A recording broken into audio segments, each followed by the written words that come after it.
দুনিয়ার মানুষ যদি কেউ বিপদে পড়ে তাহলে একজন আর একজন তার সাহায্য সহযোগিতা করে, কথা বলেন ঠিক কিনা?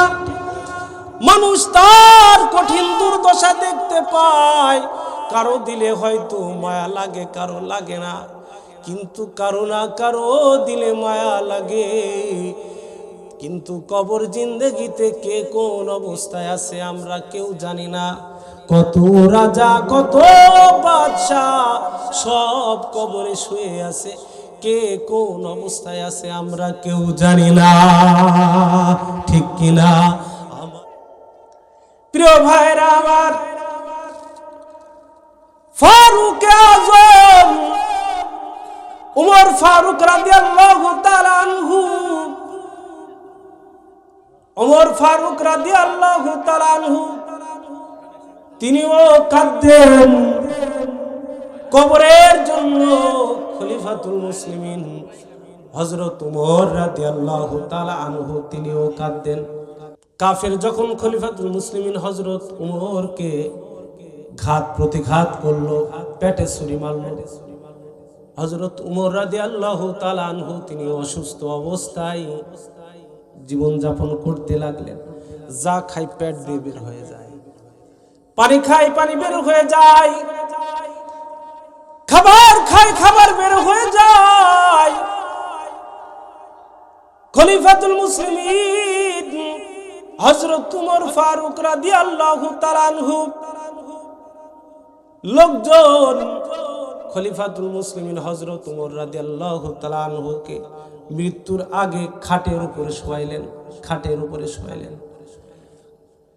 খলিফাতুল মুসলিমিন হযরত উমর তার সন্তান আব্দুল্লাহ ইবনে উমরকে বললেন, আব্দুল্লাহ আমাকে তুমি মাটিতে শোয়া দাও, মাটিতে শোয়া দাও, নিচে শোয়া দাও, খাটের উপরে শোয়াও না, তুমি আমাকে নিচে শোয়া দাও। সন্তানকে বলছে, সন্তান আর আমার এই গালটাকে তুমি মাটির সাথে এইভাবে লাগাইয়া দাও।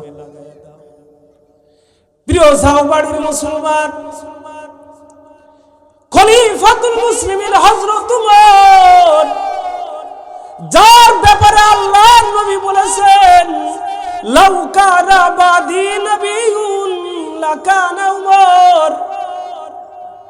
আল্লাহর নবী বলেন, আমার পরে যদি আল্লাহ তাআলা দুনিয়াতে কাউকে নবী হিসাবে পাঠাইতেন তাহলে উমরকে আল্লাহ তাআলা নবী হিসাবে পাঠাইতেন। আল্লাহু আকবার বলেন। এই খলিফাতুল মুসলিমিন হযরত উমর রাদিয়াল্লাহু তাআলা আনহু তিনি মৃত্যুর আগে নিজের সন্তানকে বলছেন, আব্দুল্লাহ রে, আমাকে তুমি খাটিয়া থেকে, খাট থেকে, চৌকি থেকে নিচে নামায় দাও, জমিনের উপরে শোয়া দাও, আর গালটাকে মাটির সাথে লাগায় দাও। ওগো আব্দুল্লাহ, এই জন্যই তুমি এটা করো, কারণ আশা করা যায়, আসা রব্বি আইয়ারহামানি। খলিফাতুল মুসলিমিন হযরত উমর তার সন্তানকে বললেন, আব্দুল্লাহ তুমি আমাকে যদি মাটিতে শোয়া দাও, গালটা যদি জমিনের সাথে লাগায় দাও, তাহলে আশা করা যায় আল্লাহ রব্বুল আলামিন এই দৃশ্য দেখে আমি উমরকে ক্ষমা করে দেবে, আমি উমরের উপর আল্লাহ তাআলা রহমত নাজিল করবেন। সুবহানাল্লাহ।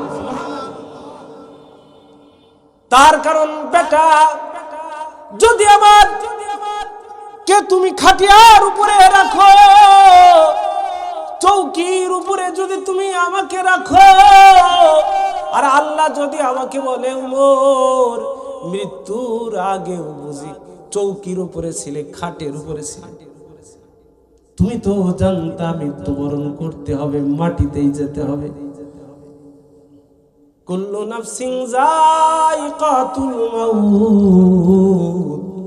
ও সাওবাড়ির মুসলমান, হযরত উমর রাদিয়াল্লাহু তাআলা আনহু এমন একজন সাহাবী ছিলেন যিনি আশারায়ে মুবাশশারা জান্নাতি 10 জন সাহাবী দুনিয়া থাকতে জান্নাতের সুসংবাদ প্রাপ্ত হয়েছিলেন।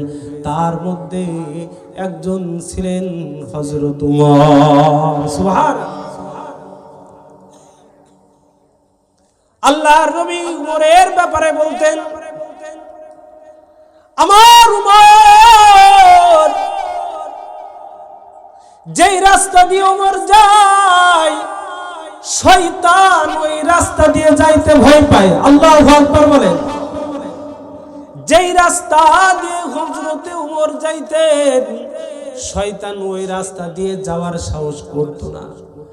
আল্লাহর নবী যেই উমরের ব্যাপারে এত এত কথা বলেছেন, সেই উমর তিনিও মৃত্যুকে ভয় পাচ্ছেন, কবরকে ভয় পাচ্ছেন।